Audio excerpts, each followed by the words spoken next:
अगर मैं आपसे सवाल करूं कि जो पहलगाम में टेरर अटैक था उसके पीछे कारण क्या था? पहलगाम टेरर अटैक में जो सबसे एक यूनिक चीज़ थी, रिलीजन शब्द का यूज़ करना, हिंदूस और मुस्लिम्स को सेपरेट करना। तो उसके पीछे का मंतव्य क्या था?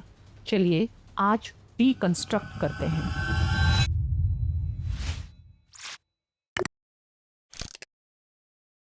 जहाँ तक मुझे ऐसा लगता है कि पहलगाम टेरर अटैक के बाद कि अगर हम डेवलपमेंट्स को देखें तो चीज़ें काफ़ी क्लियर समझ में आती हैं। और मैं बात कर रही हूँ आसिम मुनीर की डिफेंस डॉक्ट्रिन की।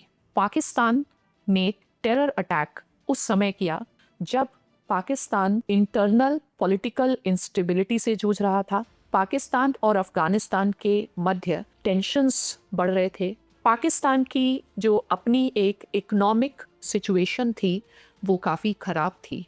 तो कहीं ऐसा तो नहीं कि पहलगाम टेरर अटैक और इसमें एक विशेष शब्दावली का प्रयोग करना मुनीर डॉक्ट्रिन का हिस्सा हो? तो पाकिस्तान एट प्रेजेंट क्या कर रहा है? पाकिस्तान अपने आप को पोजीशन करने की कोशिश कर रहा है as the leader of the Muslim world. West Asia इस समय काफ़ी अशांत है।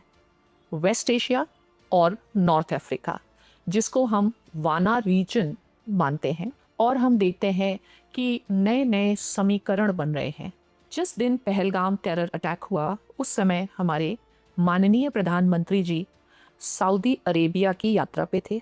पिछले कुछ वर्षों में भारत और वेस्ट एशिया के देशों में बहुत ही बेहतर प्रगति हुई और इंडिया की जो लुक वेस्ट पॉलिसी है वो काफ़ी मायनों में प्रोग्रेसिव रही, सफल रही। हम अपनी लुक वेस्ट पॉलिसी को पाकिस्तान के प्रिज्म के बियॉन्ड डेवलप कर पाए। भारत का कई देशों के साथ स्ट्रेटजिक पार्टनरशिप स्ट्रॉन्ग हुई, जिसमें आप सऊदी अरेबिया को देखते हैं, आप यूएई को देखते हैं।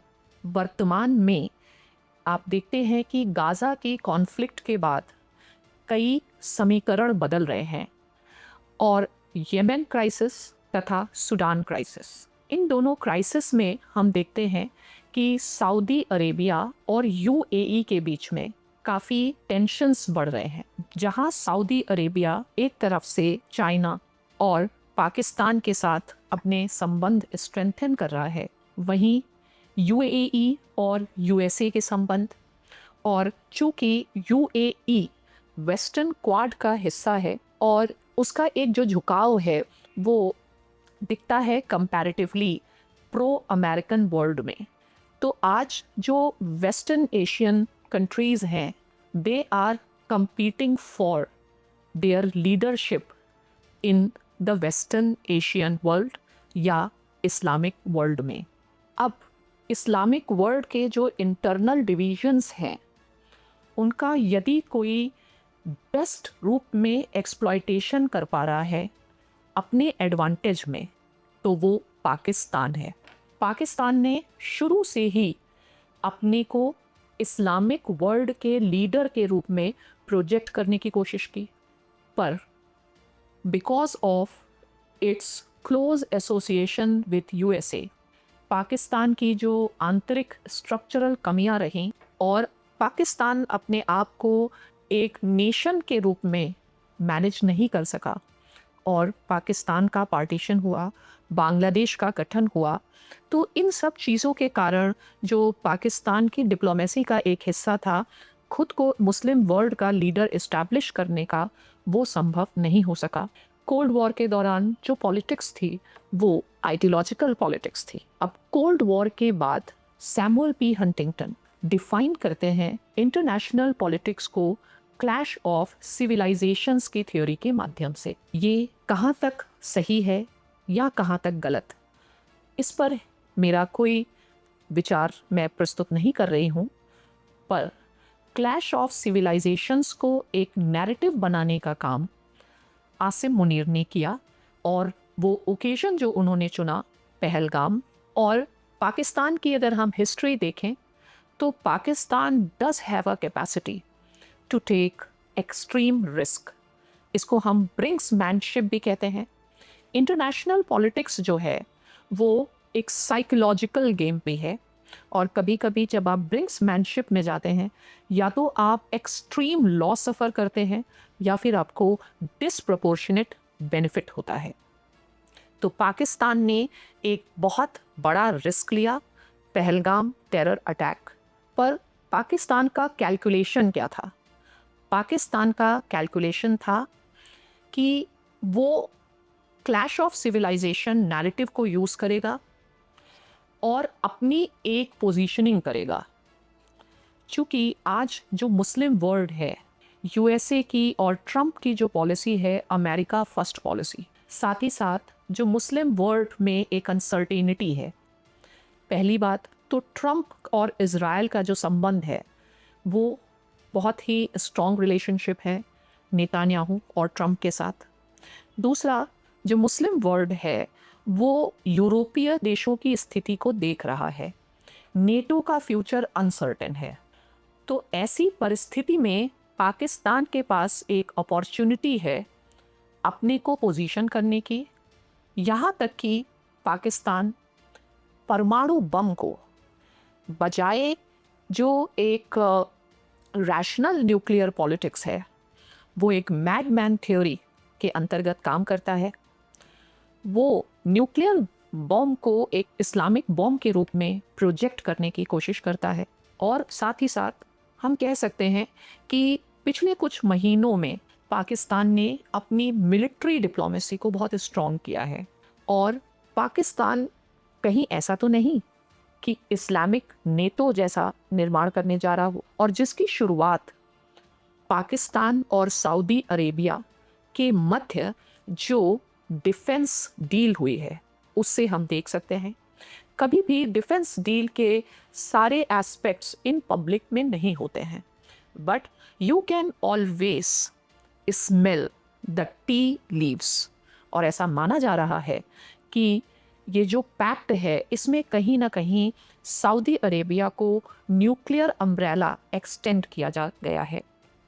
साथ ही हमें ये भी देखना होगा कि जो सऊदी अरेबिया रहा है वो पाकिस्तान के न्यूक्लियर प्रोजेक्ट में मेन फाइनेंसर के रूप में रहा है। रीज़न यही है कि यदि सऊदी अरेबिया के ऊपर यूएस का दबाव है कि वो न्यूक्लियर वेपन ना बनाए, चूँकि यूएस जो है वो इज़राइल की सुरक्षा चाहता है, और ईरान के द्वारा न्यूक्लियर वेपन बनाने के कारण ईरान के अगेंस्ट आप देख ही रहे हैं कि क्या चीज़ें चल रही हैं। तो ऐसी परिस्थिति में सऊदी अरेबिया को अपनी स्थिति को स्ट्रेंथन बनाए रखने के लिए एक बेस्ट चीज़ थी कि वो डायरेक्टली न्यूक्लियर वेपन ना बना करके इनडायरेक्टली पाकिस्तान के न्यूक्लियर प्रोजेक्ट को फाइनेंस करे। तो आज पाकिस्तान ने अपने न्यूक्लियर वेपन को बहुत अच्छी तरीके से उसका वो डिप्लोमेटिक यूज़ कर रहे हैं और करते रहे हैं। चूँकि न्यूक्लियर वेपन्स मिलिट्री के पर्पस के लिए नहीं होते हैं, न्यूक्लियर वेपन्स का मेन पर्पस ही बार्गेनिंग है। यदि आप न्यूक्लियर डेटरेंस की किताबें पढ़ते हैं तो थॉमस शेलिंग की स्ट्रेटजी एंड कॉन्फ्लिक्ट शायद आपने पढ़ी होगी कि जो न्यूक्लियर वेपन्स हैं ये आपको एक बार्गेनिंग टूल देते हैं, आपको एक बार्गेनिंग एज देते हैं। आपने देखा होगा कि जब जब पाकिस्तान के पास डेब्ट क्राइसिस आती है तो सऊदी अरेबिया ने पाकिस्तान को हमेशा मदद दी। अंतर्राष्ट्रीय राजनीति में कहा जाता है there is no free lunch, यानी कोई बहुत स्ट्रॉन्ग रीज़न रहा होगा सऊदी अरेबिया के पास पाकिस्तान को बार बार मदद देने के लिए। तो वर्तमान में पाकिस्तान की जो आंतरिक चुनौतियां हैं, जहां एक तरफ टीटीपी या पाकिस्तान और अफ़गानिस्तान के मध्य टेंशन्स हैं, पाकिस्तान की अपनी इकोनॉमिक क्राइसिस है, तो चाइना की मदद से और टर्की की मदद से पाकिस्तान अपनी पोजीशन को लीवरेज करने की कोशिश कर रहा है। और जो पॉलिटिकल इंस्टेबिलिटी मिडिल ईस्ट में आई और सऊदी अरेबिया और यूएई के बीच में ये जो टेंशन्स आए, वो एक स्पेस क्रिएट कर रहा है पाकिस्तान के लिए to project itself as the leader of the Muslim world. शायद यही मेन कारण था कि जो पहलगाम टेरर अटैक में जो डिस्कोर्स यूज़ किया गया वो हिंदू मुस्लिम, हिंदूज़ को सेपरेट करें, मुस्लिम्स को सेपरेट करें। तो ज़रूरी है कि हम धीरे धीरे परत दर परत पहलगाम टेरर अटैक के पीछे पाकिस्तान की जो मंशा थी उसको हम समझें। अब हम कुछ रीसेंट डेवलपमेंट्स की बात करते हैं। तो रीसेंट डेवलपमेंट ये है कि मुस्लिम देशों में पाकिस्तान ने अपना डिप्लोमेटिक इंगेजमेंट बढ़ा दिया है। फिर चाहे वो बांग्लादेश हो, चाहे वो अज़रबैजान हो, चाहे वो इजिप्ट हो, चाहे वो लीबिया हो, चाहे वो सऊदी अरेबिया हो और चाहे वो सूडान हो, इन सभी देशों के साथ किसी ना किसी स्तर पर डिफेंस और मिलिट्री पार्टनरशिप्स लेकर पाकिस्तान आगे बढ़ रहा है। और इनकी डिफेंस पार्टनरशिप में आर्म्स एक्सपोर्ट्स बहुत महत्व रखता है और आर्म्स एक्सपोर्ट के केंद्र में है। तो डिफेंस एक्सपोर्ट में मैं बताना चाहूँगी कि ये जो JF-17 के डील्स हैं ये बहुत इम्पॉर्टेंट है और कई देश JF-17 जो पाकिस्तान और चाइना की मदद से ये जो डेवलप किया गया है light weight multi role combat aircraft, बहुत सारे मुस्लिम देशों ने इसको खरीदने की इच्छा जाहिर की है। कुछ देशों ने इसको लेकर के एक पैक्ट भी किए हैं और ऐसा माना जाता है कि वर्तमान में जो पाकिस्तान के आर्म्स एक्सपोर्ट हैं, अगर हम 2025-26 की बात करें तो ये जो पाकिस्तान का JF-17 का जो एक्सपोर्ट है और इसके अलावा जो अन्य आर्म्स के सर्विसेज हैं, ट्रेनिंग है इन मुस्लिम कंट्रीज़ में, वो लगभग $8 बिलियन की रही और उनका आगामी वर्ष के लिए ये लगभग $20 बिलियन का जो आर्म्स एक्सपोर्ट का लक्ष्य है। और इसमें पाकिस्तान को पूरी तरीके से मदद पहुंचा रहा है चाइना और टर्की। पहलगाम टेरर अटैक के पीछे ये जो सोच थी, ये जो मास्टर माइंड रहा आसिम मुनीर का, इसके बारे में आप क्या कहते हैं? अपनी राय ज़रूर शेयर करें। साथ ही भारत को किस तरीके से पाकिस्तान को जवाब देना है और भारत की ग्रैंड स्ट्रैटेजी क्या होनी चाहिए, इसको लेकर के आप क्या सोचते हैं, हमारे साथ ज़रूर शेयर करें।